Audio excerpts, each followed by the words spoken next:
পারমাণবিক স্থাপনায় হামলার জবাবে ইসরায়েল জুড়ে তেহরানে ব্যাপক হামলা, হরমুজ প্রণালী বন্ধে ইরানি পার্লামেন্টে অনুমোদন। শেখ হাসিনা ও সাবেক 3 সিইসি সহ 19 জনের বিরুদ্ধে বিএনপির মামলা, পুলিশের জালে সাবেক CEC K M Nurul Huda. শাপলা প্রতীক সিএসিতে নিবন্ধনের আবেদন এনসিপির, সংস্কার ও বিচারে প্রাধান্য দিয়ে জুলাই সনদ পেলেই অংশ নেবে নির্বাচনে। হাসিনা পালানোর দখলবাজিতে সরব বাইন্ডার দেইন মোহাম্মদ, অসহায় গণপূর্ত অধিদপ্তর, অভিযোগ পেয়েও নিশ্চুপ গুপ্ত সংকেত পরিদপ্তর। কাফনের কাপড় আতঙ্কে মেহেরপুরের গাংনীর বাসিন্দারা চিরকুটে লেখা হাসিনা ফিরবে, সন্ত্রাসী চিহ্নিতে মাঠে নেমেছে পুলিশ। এবং ফিফা ক্লাব বিশ্বকাপে পাচুকাকে হারিয়ে প্রথম জয় স্প্যানিশ জায়ান্ট রিয়াল মাদ্রিদের, আরেক ম্যাচে জয় তুলে নিল জুভেন্টাস।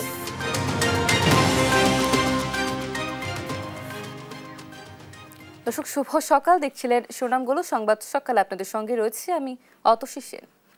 গেল 3টি জাতীয় নির্বাচনে অনিয়মের অভিযোগ এনে রাজধানীর শেরেবাংলানগর থানায় মামলা করেছে বিএনপি। সকালে বিএনপির একটি প্রতিনিধি দল থানায় গিয়ে এ মামলাটি করে। এর আগে প্রধান নির্বাচন কমিশনারের সঙ্গে সাক্ষাৎ করেন তারা।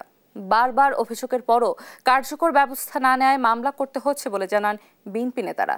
তারেক মাহমুদ সুজনের সহযোগিতায় এম আজিমের রিপোর্ট। 2014 সালের জাতীয় নির্বাচনে ভোট জালিয়াতি, 18 নির্বাচনে রাতের ভোট আর 24 নির্বাচনের অনিয়ম নিয়ে বারবারই প্রশ্ন তুলে আসছে বাংলাদেশ জাতীয়তাবাদী দল বিএনপি। রোববার সকালে বিএনপির জাতীয় নির্বাহী কমিটির সদস্য সালাউদ্দিন খানের নেতৃত্বে এ বিষয়ে অভিযোগ জানাতে আবারও নির্বাচন কমিশনে যান বিএনপির একটি প্রতিনিধি দল। এ সময় বিএনপি নেতারা জানান, বারবার অভিযোগ করার পরেও তৎকালীন সিএসি ও সংশ্লিষ্টদের বিরুদ্ধে কার্যকর কোনো পদক্ষেপ নেয়নি সরকার। আওয়ামী লীগের তরফ থেকেই আপনার প্রার্থী দিয়ে এবং জাতীয় পার্টি এই কাদেরকে কয়েকটা সিট দিয়ে একটা নাটক, প্রহসন নাটক সাজিয়ে ভোট করেছে। এই যে ভোট তারা করেছে, নির্বাচন কমিশনার সহ তার সহযোগীরা, তাদের বিষয় নিয়ে আমরা একটা অভিযোগ নিয়ে থানায়, এবং 2টি অভিযোগ আমরা প্রধান নির্বাচন কমিশনার, বর্তমান প্রধান নির্বাচন কমিশনার, এই মাননীয় প্রধান কমিশনার এবং মাননীয় আপনার সচিব সাহেব ওখানে উপস্থিত ছিলেন, তাদের কাছে আমরা এই জমা দিলাম। পরে প্রতিনিধি দলের সদস্যরা যান রাজধানীর শেরেবাংলানগর থানায়। সেখানে 2014 সালের নির্বাচনের তৎকালীন সিএসি কাজী রকিবউদ্দিন আহমেদ, 2018 সালের নির্বাচনে তৎকালীন সিএসি একে এম নুরুল হুদা ও 2024 সালের নির্বাচনের তৎকালীন প্রধান নির্বাচন কমিশনার কাজী হাবিবুল আউয়াল সহ 24 জনের নাম উল্লেখ করে একটি মামলার আবেদন করেন তারা। শেখ হাসিনা সাবেক যে স্বৈরশাসক, যে দিনের ভোট রাতে করে প্রধানমন্ত্রী দাবি করেছে, তার বিরুদ্ধে সহ আমরা একটি মামলার এজাহারের কপি নিয়ে এসেছি। তখন সেই নির্বাচন কমিশনার ওই অভিযোগগুলো আমাদের কোনো অ্যাকশন নেয়নি, সেগুলোর ছায়ালিপি সহ আলামত হিসাবে সহ আমরা মূল একটা এফআইআর ভারপ্রাপ্ত কর্মকর্তা শেরেবাংলানগর বরাবর আমরা জমা দেব। মামলার আবেদনে 2018 সালে একাদশ জাতীয় সংসদ নির্বাচনে বিএনপি ও ঐক্যফ্রন্টের নেতাকর্মীদের গ্রেপ্তার, গুরুতর জখম ও হত্যার অভিযোগও করা হয়। এ সময় অভিযোগ খতিয়ে দেখা হবে বলে জানান শেরেবাংলানগর থানার ওসি। এম এ আজিম, দেশ টিভি, ঢাকা। রাজধানীর উত্তরা থেকে সাবেক প্রধান নির্বাচন commissioner CEC K M Nurul হুদাকে গ্রেপ্তার করেছে পুলিশ। রোববার সন্ধ্যায় তাকে উত্তরা পশ্চিম থানায় নেওয়া হয়। এর আগে সকালে শেরেবাংলানগর থানায় 10ম, একাদশ ও দ্বাদশ সংসদ নির্বাচন পরিচালনাকারী কাজী রকিবউদ্দিন আহমেদ, কে এম নুরুল হুদা ও কাজী হাবিবুল আউয়াল কমিশনের বিরুদ্ধে মামলা করে বিএনপি। দলের জাতীয় নির্বাহী কমিটির সদস্য সালাউদ্দিন আহমেদ মামলাটি করেছেন। মামলায় এতে সাবেক ও 3 প্রধান নির্বাচন কমিশনার সহ 24 জনকে আসামি করা হয়। পরে সন্ধ্যায় তাকে পুলিশ হেফাজতে নেওয়া হয়।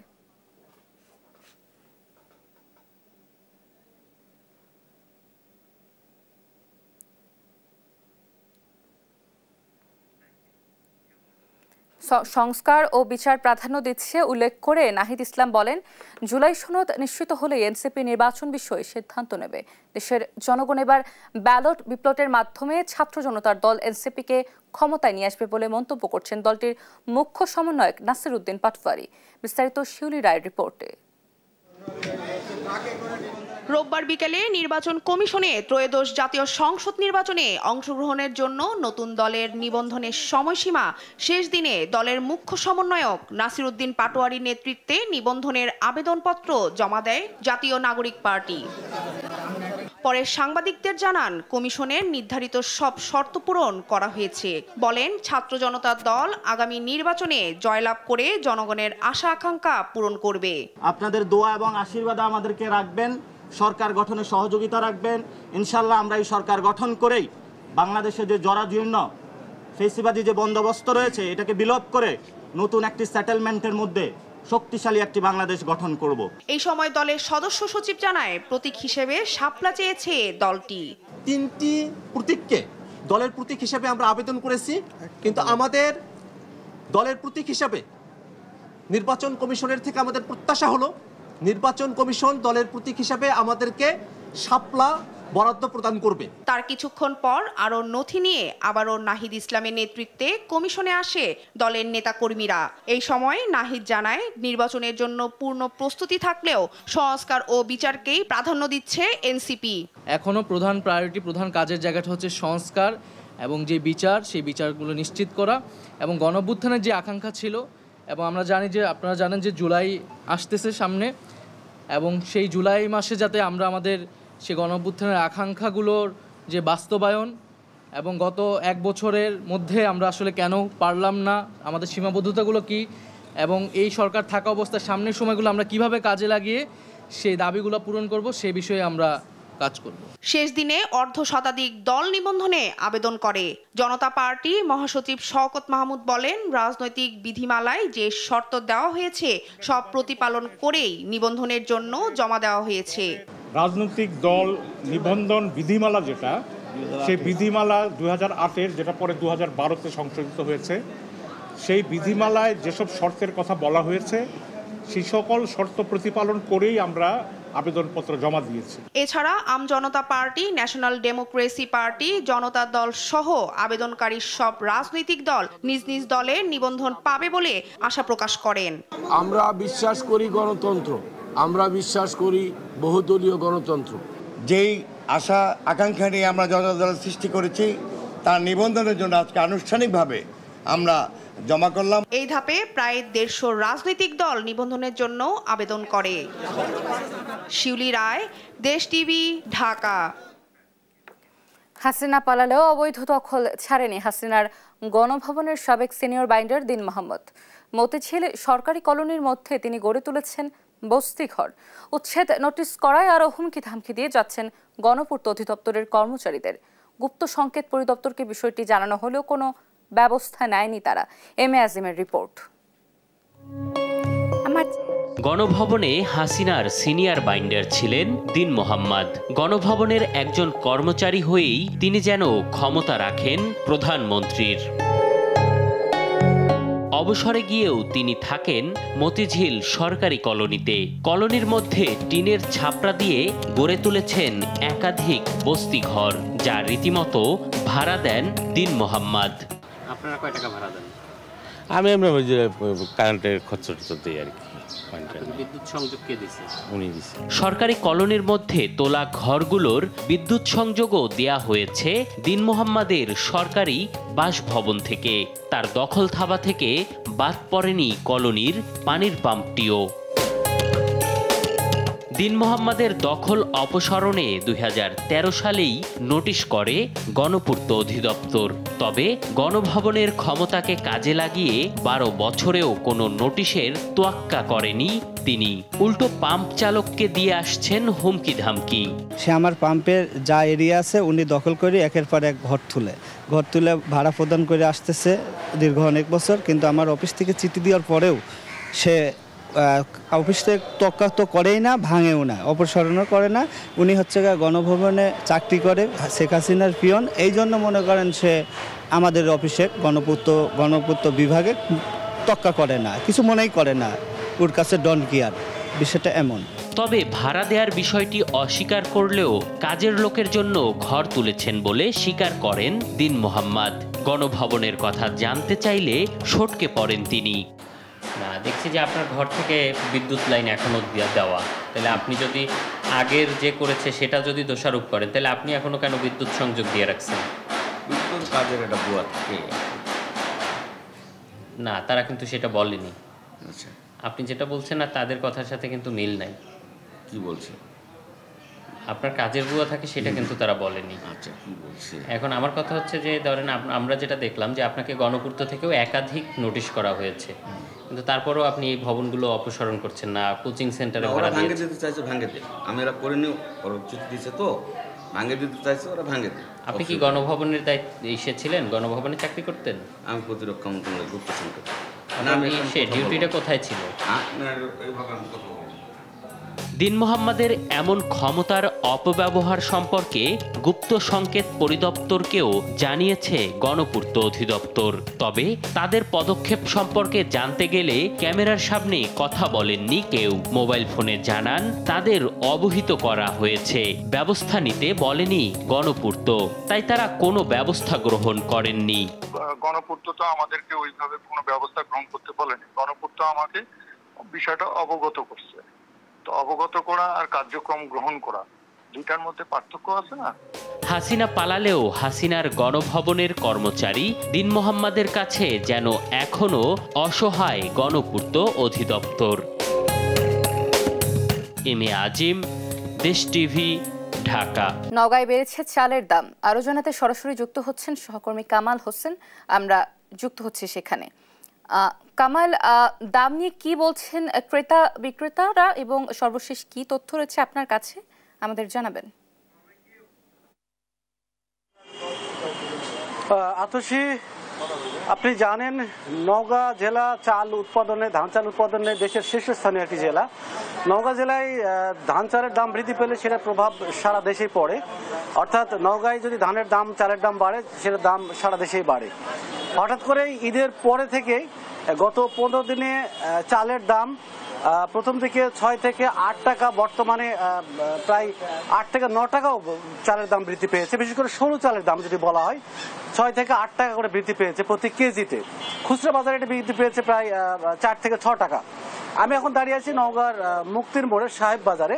এখানে চালের বাজার, আজকের বাজার পরিস্থিতি যদি বলি আপনাকে, সেটা হচ্ছে যে গত 15 দিনের ব্যবধানে জিরা যেটি 50 কেজির বস্তা বিক্রি হতো 3000 থেকে 3100 টাকা, সেটা এখন আজকে বিক্রি হচ্ছে 3300 থেকে 3500 টাকা। 31 এবং 3200 টাকার কাটারি আজকে বিক্রি হচ্ছে 3500 থেকে 3600 টাকা। 2600 থেকে 2700 টাকার সুবলতা বিক্রি হচ্ছে 3100 থেকে 3200 টাকায়, এবং 2500 থেকে 2600 টাকার স্বর্ণা 5 বিক্রি হচ্ছে 2750 থেকে 2800 টাকায়। আমি যদি খুচরা বাজারের প্রভাবের কথা বলি সেক্ষেত্রে বলবো যে 64 থেকে 86 টাকা কেজির জিরা চাল বিক্রি হচ্ছে 72 থেকে 75 টাকায়। কাটারি যেটা 65 থেকে 68 বিক্রি হতো, সেটা আজকের বাজারে বিক্রি হচ্ছে 70 থেকে 76 বা 78 টাকা কোথাও কোথাও। 55 থেকে 58 টাকার সুবলতা, সেটা বিক্রি হচ্ছে 64 থেকে 67 টাকায়। এবং সবচেয়ে কম দাম যেটা বলা হয় স্বর্ণা 5, যেটা ঈদের আগে 52 থেকে 54 টাকা বিক্রি হতো, সেটা 58 থেকে 60 টাকা বিক্রি হচ্ছে। মোটামুটি বলতে গেলে সব রকমের চালের দামই বৃদ্ধি পেয়েছে, এবং এই দাম বৃদ্ধি পাওয়ার কারণে মূলত খেটে খাওয়া এবং শ্রমজীবী মানুষের চরম বেকায়দায় পড়েছেন। তারা বলছেন যে তারা অন্যান্য বাজারের জায়গায় চাল কিনতে কেনার পরে তারা অন্যান্য বাজার তারা করতে পারছেন না। হঠাৎ করে তাদের চালের দাম বৃদ্ধি পাওয়ায় তাদের আসলে ইনকাম একেবারে সীমিত আছে, ইনকাম তো আর বাড়ে নাই, যে কারণে তারা চরম বেকায়দায় পড়েছে। যারা 10 কেজি 15 কেজি চাল কিনেন তারা 5 কেজি চাল কিনেই ফিরে যাওয়ার চেষ্টা করছেন। জানিয়ে রাখি, নওগাঁয় এবারে বড় মৌসুমে 1,92,000 হেক্টর জমিতে বোরো ধান চাষ করা হয়েছিল, এবং চাল উৎপাদিত হয়েছে প্রায় 8,72,000 মেট্রিক টন। এবং নওগাঁয় বছরে চাল উৎপাদিত হবে 17 লক্ষ মেট্রিক টন। নওগাঁর অভ্যন্তর বাজারে চালের চাহিদা থাকে 5 লক্ষ মেট্রিক টন, সেই ক্ষেত্রে প্রায় 12 লক্ষ মেট্রিক টন চাল উদ্বৃত্ত থাকে, যেটা দেশের বিভিন্ন জেলায় সরবরাহ করা হয়ে থাকে। তো মোটামুটি এই প্রেক্ষিতে চালের বাজার মনিটরিং এবং সরকারি তদারকির উপর গুরুত্ব আরোপ করেছেন স্থানীয় ভোক্তারা। তো এই ছিল নওগাঁ থেকে চালের বাজার নিয়ে আমার কাছে সর্বশেষ তথ্য। আতসী। কামাল, ধন্যবাদ আপনাকে। দর্শক, নওগাঁয় চালের দাম বৃদ্ধি নিয়ে বাজার পরিস্থিতি এবং আসলে ক্রেতা বিক্রেতারা কি ধরনের পরিস্থিতির সম্মুখীন হচ্ছে সেই বিষয়ে সরাসরি জানাচ্ছিলেন আমাদের সহকর্মী কামাল।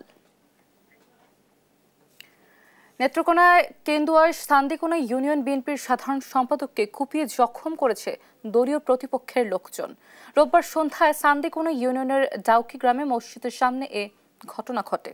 স্থানীয়রা জানায়, আধিপত্য বিস্তারকে কেন্দ্র করে সম্প্রতি সান্দিকোনা ইউনিয়ন বিএনপির সাধারণ সম্পাদক রোকন ভূঁইয়ার ভাতিজা সচিবের সাথে একই এলাকায় বিএনপি সমর্থক তাইজুত আলীর সাথে রকিবের কথা কাটাকাটি হয়। এরই জেরে রোববার অটোরিকশা দিয়ে বাড়ি যাওয়ার সময় রোকন ভূঁইয়াকে কুপিয়ে গুরুতর জখম করে তাইজুত আলীর লোকজন। ঘটনার পরপরই এর প্রতিবাদে বিক্ষোভ মিছিল করে ইউনিয়ন বিএনপি সহ অঙ্গ সংগঠনের নেতারা।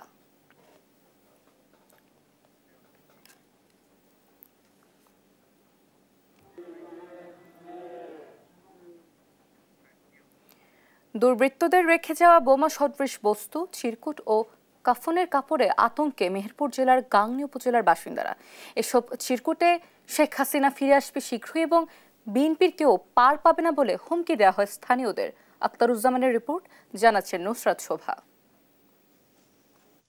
বোমা আতঙ্কে দিন কাটাচ্ছেন মেহেরপুরের গাংনী উপজেলার বাসিন্দারা। জেলার বেশ কিছু বাড়িতে একের পর এক বোমা সদৃশ বস্তু, চিরকুট ও কাফনের কাপড় রেখে হুমকি দিয়ে যাচ্ছে দুর্বৃত্তরা।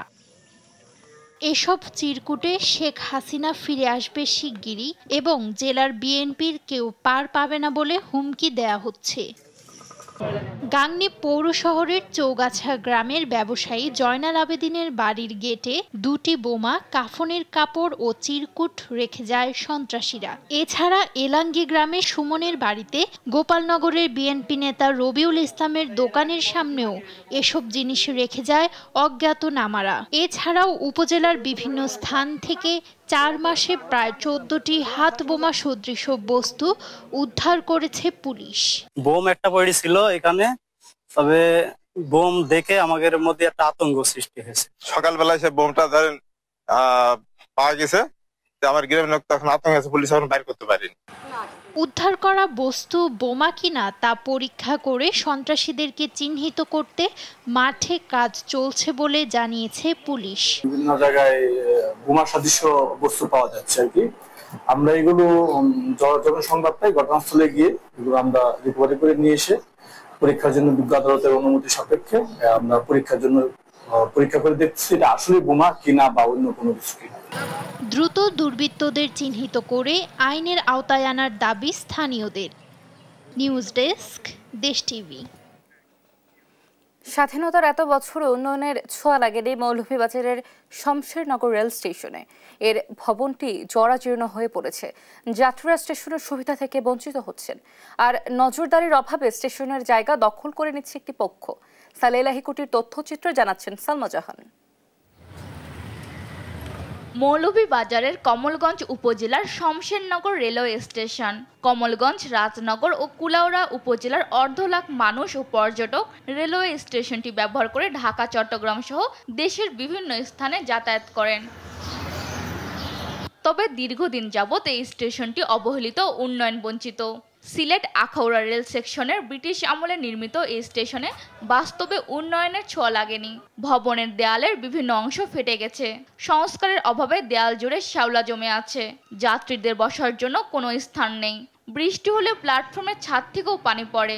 একটি শৌচাগার রয়েছে যা ব্যবহারের অনুপযোগী। শমশেরনগরে বড় কয়েকটি চা বাগান, বিমান বাহিনী, বিমান recruit training school, Shamshernagar BF Shaheen college, police ফাঁড়ি, এইসব গুরুত্বপূর্ণ সরকারি প্রতিষ্ঠান থাকা সত্ত্বেও শমশেরনগর স্টেশনে কোনো আধুনিক সুযোগ সুবিধা নেই। এই রেল স্টেশনে বসার একটি জায়গা নেই এবং ওয়াশরুমের কোনো ভালো ব্যবস্থা নেই। আমাদের দাবি, আমাদের শমশেরনগরের স্টেশনের উন্নয়ন চাই আমরা।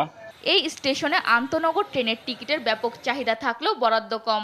এছাড়া স্টেশনের যেখানে সেখানে ময়লা আবর্জনা ফেলা হয়। পাশাপাশি রেলের জমি দখল করে স্থাপনা গড়ে তোলা হয়েছে। আমরা গরিব অসহায় মানুষ, দিনমজুরি, আজ 10-15 বছর ধরে আছি আপনার রেলের সরকারি জায়গা। অনসভাবে আপনারা যদি বাঙ্গি নেন আমরা থাকবো কেন, যাইবো কেন? রেলওয়ে স্টেশনের অনেক জায়গা কিছু অসাধু চক্রর মহলে দখলে চলে গেছে, যেগুলা অসামাজিক কার্যকলাপ চলছে। এই অসামাজিক জুয়া, মদ, তারপরে গাঁজা এগুলা সেবন করা হচ্ছে। এদিকে স্টেশন মাস্টার জানান, স্টেশনটির উন্নয়নে একটি প্রস্তাব জমা দেওয়া হয়েছে। প্রকল্প বাস্তবায়ন হলে কোনো সমস্যা থাকবে না। স্টেশনের অবস্থা পরিপ্রেক্ষিতে আমার যাত্রীদের বসার কোনো জায়গা নেই, ওয়েটিং রুমে কোনো চেয়ার টেবিল নেই, ওনারা কোনো রকম যাওয়া আসা করে আর কি। শমশেরনগর রেল স্টেশনটি দ্রুত আধুনিকায়ন করতে সরকারের উদ্যোগ দেখতে চান সচেতন মহল। নিউজ ডেস্ক, দেশ টিভি। গাজীপুরে ময়লার স্তূপ জমে গড়ে উঠেছে 90 ফুট উঁচু পাহাড়। চরম দুর্ভোগে এলাকাবাসী। আরও জানাতে সরাসরি যুক্ত হচ্ছেন সহকর্মী নজরুল ইসলাম। আমরা যুক্ত হচ্ছি। নজরুল, আপনি নিশ্চয়ই আমাকে শুনতে পাচ্ছেন। নজরুল, জনসাধারণের দুর্ভোগ লাঘবে কর্তৃপক্ষ আসলে কোনো ব্যবস্থা নিচ্ছে কিনা এবং কি চিত্র আসলে আপনি সেখানে দেখতে পাচ্ছেন আমাদের জানাবেন।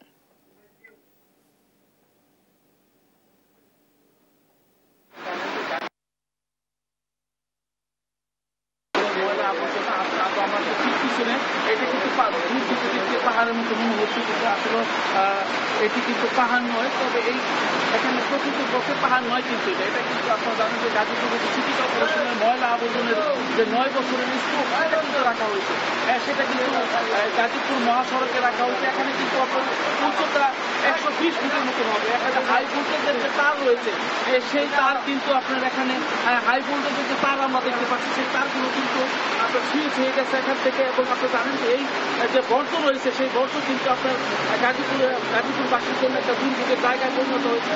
আপনার দীর্ঘদিন, অর্থাৎ এখানে কিন্তু আপনারা জানেন যে এখানে গাজীপুর সিটি কর্পোরেশন 2013 সালে প্রতিষ্ঠিত হওয়ার পর থেকে এই ময়লার স্তূপগুলো রাখা হয়েছে। ফলে কিন্তু এখানে যানবাহন আপনি দেখতে পাচ্ছেন যে রাস্তার পাশে কিন্তু যানবাহন, সে যানবাহনের যাত্রীরা যারা আছে এখানে কিন্তু লাইট ধরে এই জায়গা পার হতে হয়। এছাড়াও কিন্তু আপনার দেখতে পাচ্ছি যে সবচেয়ে বড় বিষয় দুর্ঘটনার এখানে যে তারগুলো রয়েছে, সেটা একদম আপনার ময়লা আবর্জনা মানে ঘেঁষে রয়েছে, যে কোনো সময় বড় ধরনের দুর্ঘটনা করতে পারে। এইভাবে কিন্তু গাজীপুর আপনার 2000-এর অধিক এখানে কিন্তু বসতবাড়ি রয়েছে। সেই বসতবাড়ি থেকে আমরা জানতে পেরেছি যে এখানে কিন্তু প্রতিদিন আপনার প্রতি মাসে যে বর্জ্য রয়েছে, সেই বর্জ্য অপসারণ বাবদ কিন্তু আপনার 100 টাকা করে নেওয়া হয়। তাতে কিন্তু 2 কোটি 50 লক্ষ টাকার মতন এই ময়লা বাবদ তোলা হয়। কিন্তু এবং 5 লক্ষ পরিবার রয়েছে এখানে। এবং এছাড়া কিন্তু আপনি জানেন যে এই সিটি কর্পোরেশনে কিন্তু 50 লক্ষ নগরবাসী রয়েছে। সবকিছু মিলে কিন্তু সকলের মানে গলার কাটা হয়ে দাঁড়িয়েছে যে ময়লা আবর্জনা। এবং সব জায়গায় কিন্তু গাজীপুরের সিটি কর্পোরেশন সব জায়গায় ছড়িয়ে ছিটিয়ে রয়েছে ময়লা আবর্জনা। তো সবকিছু মিলে কিন্তু আপনার গাজীপুর একটি অস্বস্তিকর পরিবেশ বিরাজ করছে। আশপাশের যে ব্যবসায়ীরা রয়েছেন তারাও কিন্তু এটা নিয়ে খুব দুশ্চিন্তার মধ্যে আছেন। তো এই সবকিছু মিলে এই ছিল মানে আমার কাছে গাজীপুর থেকে সর্বশেষ। নজরুল, ধন্যবাদ আপনাকে। দর্শক, গাজীপুরে ময়লার স্তূপ গড়ে জন্ম হচ্ছে 90 ফুট উঁচু পাহাড়ের এবং এতে করে চরম দুর্ভোগ পোহাচ্ছেন এলাকাবাসী। সেই বিষয়ে বিস্তারিত জানাচ্ছিলেন আমাদের সহকর্মী নজরুল ইসলাম।